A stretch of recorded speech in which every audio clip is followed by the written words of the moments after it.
দেশের বড় পর্দায় ফের উৎসব মুখর পরিবেশ। সিনেমা হলগুলো নতুন রূপে সাজছে, কেননা গত 15 নভেম্বর মুক্তি পেয়েছে ঢাকাই সিনেমার কিং শাকিব খান অভিনীত দরদ সিনেমাটি। অনন্য মামুন পরিচালিত সিনেমাটি সারা দেশের প্রায় 84টি প্রেক্ষাগৃহে মুক্তি পেয়েছে। একই সাথে দর্শকদের মাঝেও সিনেমাটি নিয়ে দেখা গেছে বেশ উচ্ছ্বাস। সে সম্পর্কে বিস্তারিত জানবো এবারের সেগমেন্টে। সিঙ্গেল স্ক্রিন থেকে মাল্টিপ্লেক্স সবখানেই সাধারণ দর্শকদের উপস্থিতি চোখে পড়ার মতো। সিনেমা দেখে সাধারণ দর্শক ইতিবাচক সাড়াই দিয়েছে। অনেক দর্শকের মতে এমন শাকিবকে আগে কখনো দেখিনি। শাকিব খানের এক্সপিরিয়েন্স এবং তার অভিনয় মানে এক কথায় অসাধারণ, এক কথায় ফ্যাবুলাস। শাকিব খান তো বরাবরই একজন মানে ট্রানজিশনাল ক্যারেক্টার হিসেবে উনি খুব ভালো একটা গ্রেট একটা প্লে আমাদেরকে দিয়েছে। প্রথমে অর্ধেকটা সময় খুব বোরিং লাগছিল, কিন্তু এরপরে মনে হয়েছে যে থ্রিলিং কিছু আসতেছে।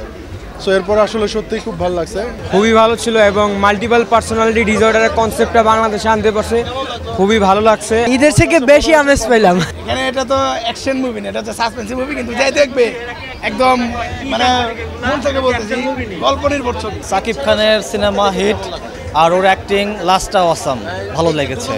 অন্যদিকে সিনেপ্লেক্সে অগ্রিম টিকিট সংগ্রহের হিড়িক পড়ে গেছে। ঈদ কিংবা বড় কোনো উৎসব ছাড়া শাকিব খানের সিনেমা মুক্তিকে আশীর্বাদ হিসেবেই দেখছেন অর্থনৈতিক মন্দায় ভুগতে থাকা চলচ্চিত্র সংশ্লিষ্টরা। দরদ নিঃসন্দেহে আমি আশা করি এটা খুব ভালো যাবে। আগামীকালকের টিকিট কিন্তু আমার অলরেডি অনেকগুলো টিকিট সোল্ড আউট হয়ে গেছে। দর্শকরা গিয়ে হলে গিয়ে ছবি দেখুক। আমরা চাই যে ঈদ কেন্দ্রিক না থাকুক, ঈদের বাইরে এই যে এবার প্রযোজক পরিচালক যিনি আনছেন ছবিটা, অনন্য মামুন সাহেব এবং লিপু সাহেব যারাই আনছেন, তাদেরকে আমরা সাহসিকতার জন্য আমরা ধন্যবাদ জানাই যে ঈদের বাইরেও আপনারা আসছেন, এর জন্য আপনাদের পাশে হলমার্কটা থাকবে। তাই সিনেপ্লেক্সের পাশাপাশি সিঙ্গেল স্ক্রিনেও শাকিব খানের সিনেমাটিকে কেন্দ্র করে উৎসবমুখর পরিবেশ বিরাজ করছে।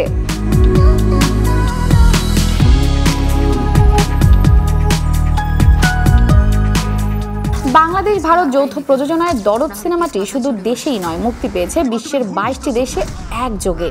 সিনেমার গল্পে এক বউ পাগল প্রেমিক চরিত্র দুলু মিয়া রূপে দরদে হাজির হয়েছেন শাকিব খান। তার সঙ্গে সিনেমায় অভিনয় করেছেন বলিউডের সোনাল চৌহান। আর সিনেমাটি নিয়ে সোনালও বেশ উচ্ছ্বসিত।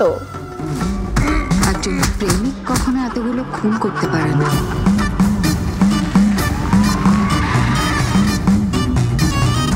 আমি তাহলে জিতেই গেলাম।